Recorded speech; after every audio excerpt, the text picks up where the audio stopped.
Mukaweefube okwetegekera empaka eza Africa Cup of Nations ez'akamalirizo ezigenda okutegekebwa e Morocco omwezi guno, ttiimu y'eggwanga ey'omupiira ogw'ebigere ya Uganda Cranes ezannyemu omupiira ogw'omukwano ne club ya Rabat ezannyira mu liigi y'eggwanga lya Morocco ne mu mpaka eza CAF Champions League.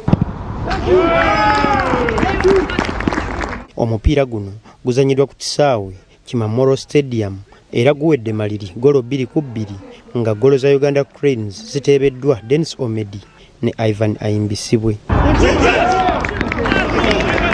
Joseph Paul Put omutendesi wa Uganda Cranes atenderezza omutindo ogwoleseddwa abazannyi be era agamba afunye ekifaananyi ekituufu abazannyi kye balimu ng'empaka za AFCON tezinatandika kuzannyibwa. We are not complete, but the boys who has been playing today, they have been showing a lot of mentality.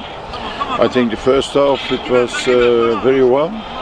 By moments we have been creating, unfortunately we didn't score.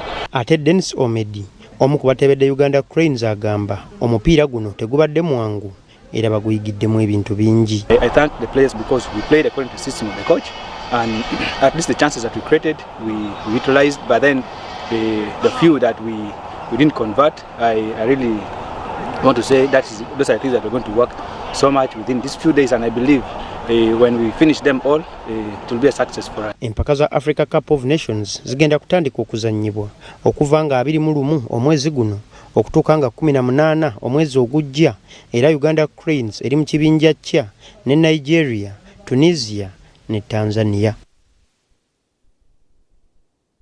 Mu mawulire g'ebyemizannyo amala